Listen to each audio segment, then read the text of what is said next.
Salut les amis, c'est Kickoff et aujourd'hui on va parler de Fast and Furious 9. Et ouais, 9. C'est pas la plus longue saga du monde ça. Donc résumé, alors que tout le monde fait sa vie de son côté, le frère de Dom, qui se nomme Jacob, qui est joué par John Cena, revient et il est pas gentil.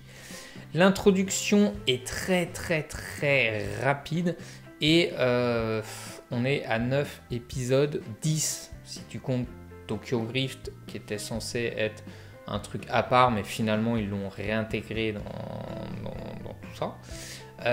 Et donc au bout de 10, ils arrivent encore à innover et ça reste quand même assez impressionnant. Tu te dis comment ils vont chercher ces idées de ouf.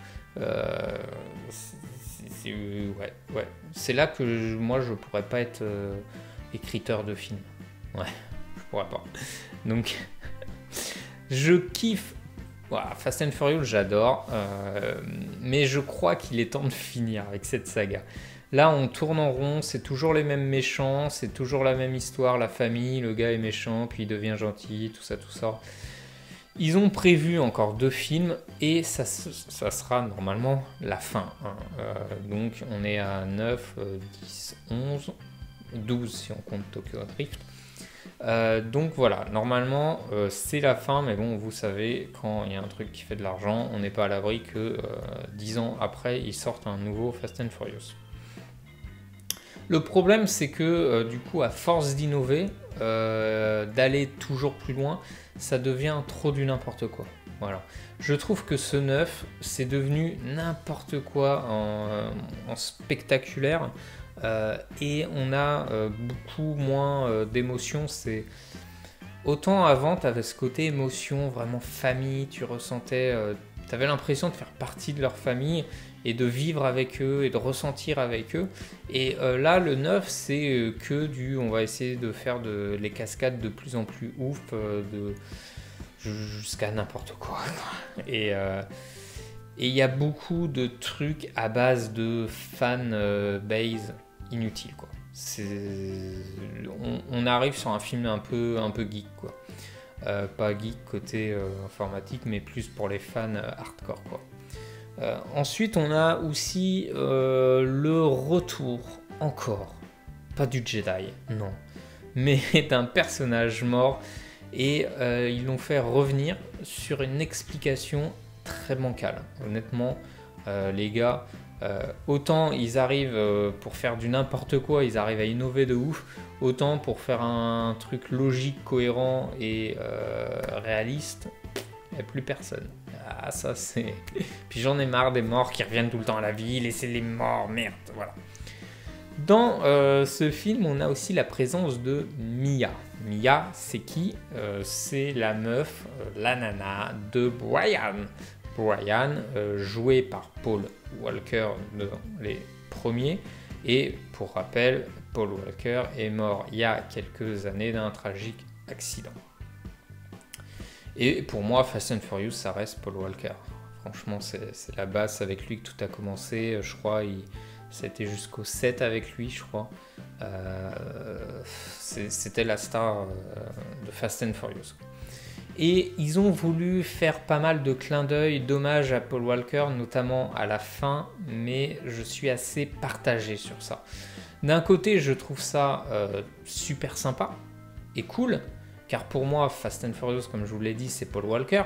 Mais d'un autre côté, je suis grave gêné, car en fait, j'ai grave envie de le revoir. C'est un acteur, et surtout dans cette saga, qui me manque. Donc d'avoir des hommages et tout me fait grave penser à lui, j'ai envie de le revoir. Et je suis gêné aussi par ce côté, laissez-le tranquille. Ça y est. Arrêtez d'essayer de faire du... En fait, t'en reviens à dire, est-ce que c'est vraiment un hommage parce qu'ils en ont envie, ou est-ce que c'est un hommage pour faire du fric, attirer les gens au cinéma et compagnie? Vous voyez? Et ça, ce côté-là, à force, risque de... je pense que d'un côté c'est sincère, mais à force de trop en faire, ça va devenir plus pompe à fric, quoi. Voilà. Ensuite, j'ai un problème sur les acteurs, les acteurs qui restent. Depuis le début, Vin Diesel, j'accroche, mais pas du tout. Pour moi, il transmet aucune émotion, il a le visage complètement figé comme ça. Il paraît super froid et tout. Franchement, je kiffe pas Vin Diesel. Et en tant qu'acteur, hein, je précise. John Cena, qui est nouveau dans la franchise, je le kiffe en tant que catcheur, hein, avec son Never Give Up. Mais là, non, il est pas bon acteur, les gars. Il est pas du tout bon acteur, quoi. Et le film est mal équilibré, mal dosé. Vin Diesel prend beaucoup trop de place, les gars. Sérieux, lui, il a pris la grosse tête, quoi. Maintenant, Fast and Furious, voilà, c'est nul. J'ai quand même passé un bon moment de distraction parce que voilà, j'aime bien quand même cette saga et puis c'est toujours sympa de regarder un film, tu débranches ton cerveau et tu regardes. Mais pour moi, cette saga est finie. Enfin, faut l'arrêter, quoi. On va regarder les 2 autres films forcément parce qu'en plus, je pense que le dernier risque d'être émouvant et là, je comprendrais qu'il y ait un vrai hommage à Paul Walker, mais cette saga se perd. J'ai l'impression que c'est le film où il faut réunir tous les catcheurs, quoi.